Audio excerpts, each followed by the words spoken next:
In Asheville, thirsty locals and tourists hit the gritty streets of South Slope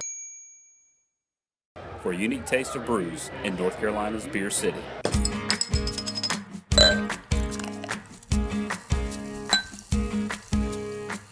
We're here today with Jason Sanford of AshVegas.com. Jason, thanks for joining us. Thank you, Andrew. Tell us a little bit about the history of South Slope.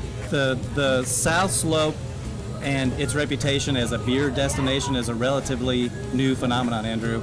Over the past, I would say, 5 to 6 years, this area, which was once home to a bunch of derelict buildings and empty warehouses, has really grown up to be what is known as the Beer Slope, or Asheville's brewing district. Being in the South Slope is it's the best place I could ever imagine having a brewery. I mean, we've got 7 breweries within 2 blocks of where I'm sitting right now. It's insane. Being a brewer and seeing your beer in somebody's hand and watching them enjoy it for the first time or having that moment, it never gets old.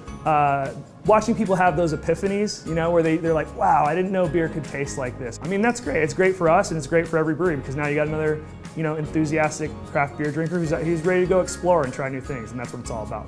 In the South Slope specifically, it's unassuming, it's gritty, it's come, hang out, have a good time.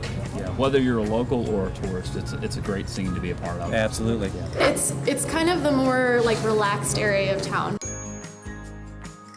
Other parts of downtown, really fun, but a little bit busier, a lot more going on, tighter space, traffic. Down here, it's nice, wide open. All the breweries are in warehouse type buildings, which is really neat, and it's just an up and coming area. We moved into the South Slope way before it was the South Slope. It's really expanded the downtown, and we're getting a lot more foot traffic and just people coming to town just for the South Slope. It's true, yeah. The neighborhood itself is kind of collective, a bunch of different breweries that really kind of work together. It's not a competitive environment, believe it or not, with all the how close we are. People are more excited to brew together than against each other. A lot of people are coming here specifically for the beer. Talk a little bit about that. The tourism aspect of beer, I think, cannot be underestimated. Asheville is known as a tourist destination, and the beer scene is fed into that. For example, the guys at Burial Beer here building a rooftop deck. You can see it at Sierra Nevada, which specifically built its massive new brewery with catwalks designed for tours. Wow. I think we've only just scratched the surface of the beer tourism aspect. Asheville is known for beer, and the consumer that lives here and the consumer that visits here is so incredibly knowledgeable. People just know so much about beer, so they know what they're looking for and what to try, and they're open to trying new things. Real beer tourists that come to Asheville to seek out beer are fantastic, man.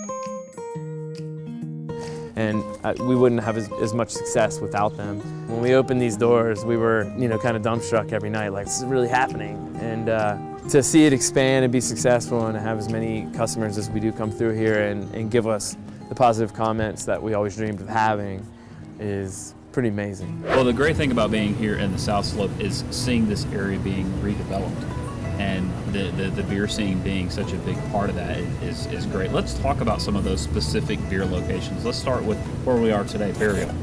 Burial Beer, only a couple of years old.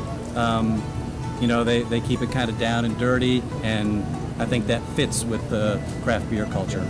Green Man, the second oldest brewery in Asheville, they are in major expansion mode. If you go by, you'll see a massive $4 million building under construction right now.